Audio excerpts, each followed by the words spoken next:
part 3 of this video of Vermeer Girl with the Pearl Earring, I want to just really go through certain elements of the shading and the tonal qualities on, especially sort of on the face. Now, the area between where her neck is and her ear and the side of her face, there are strong shadows.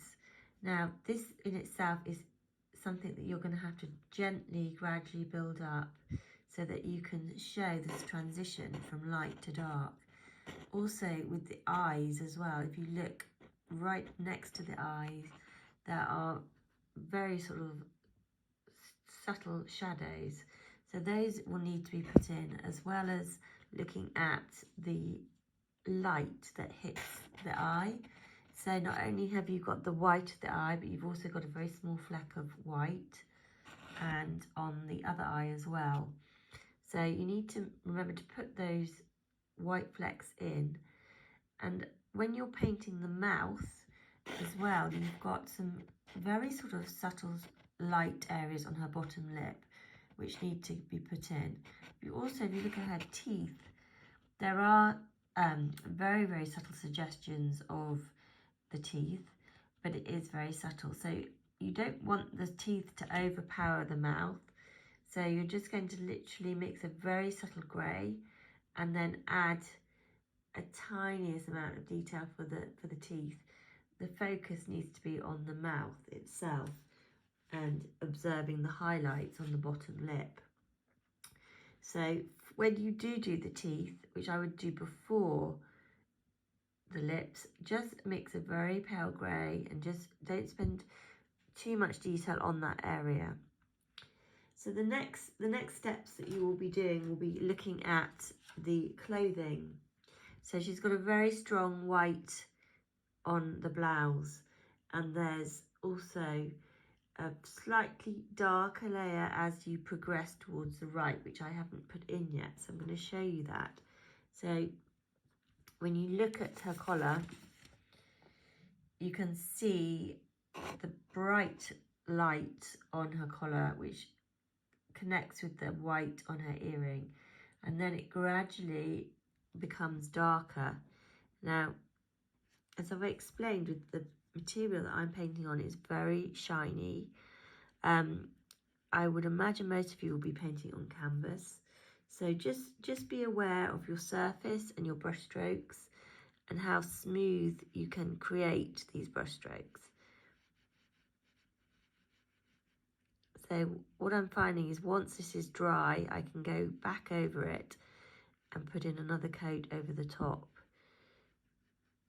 On a canvas, it's less slippy, so you could probably work wet in wet and paint into it.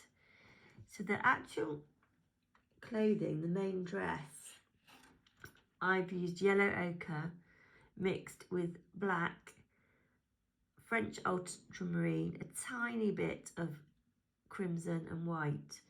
So again, this is quite loosely painted. When you look at the actual original, you see that the painting is not quite as refined as the face. So you can afford to be a little bit more freer and looser with your brush marks, making sure that you again observe where these folds are and putting those in carefully. So the actual clothing itself, on the right hand side you can see there's a stronger light, on the left hand side the stronger light, on the right you've got this much darker tone which you need to mix up carefully. So try adding your tiny bit of ultramarine with crimson to the yellow ochre to make it darker. And the proportions, you'll notice obviously is that it's quite a cool darker tone, so you'll need more ultramarine. I'm also suggesting that you bring in some flow improver for your paint to help you create a slightly more fluid paint. So I'm seeing that's got too much red in it, so I'm going to add a little bit more blue. to cool it down a bit.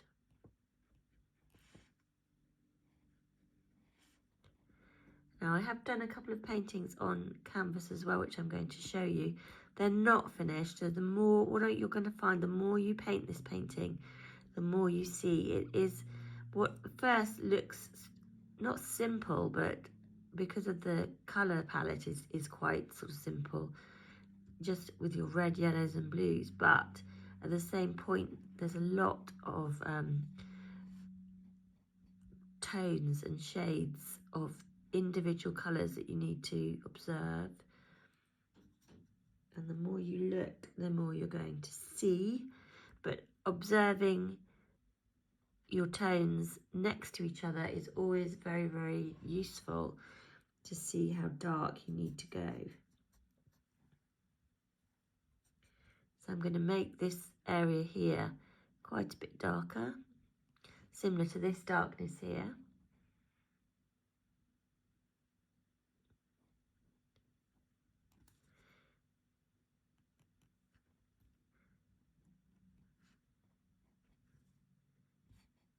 Okay, I'm going to show you some of my other paintings and you'll see how each one looks different.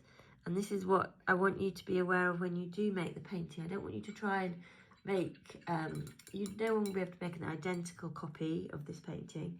So it's a matter of you just using it as a tool for observation and developing your skin tone mixing colours. So this one here, I'll show you again, is on a bigger canvas. So I'm going to just change the viewpoint here so you can see it. Just show you a section. So again, you can see how I've got work to do on the clothing with the actual eye area and the skin tone as well. I need to make that slightly cooler, less warm. So again, as I said, it's a real process, this painting. I've got another one which is slightly smaller,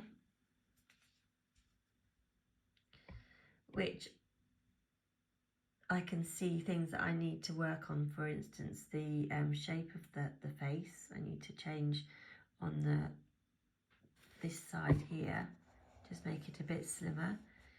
So it's an interesting painting to paint. It's a lot more complicated than you think it's going to be, but it is a very good tool for observation. So you're observing the tonal values really carefully and making sure that you think about your brush strokes and your brush marks and how you apply the paint.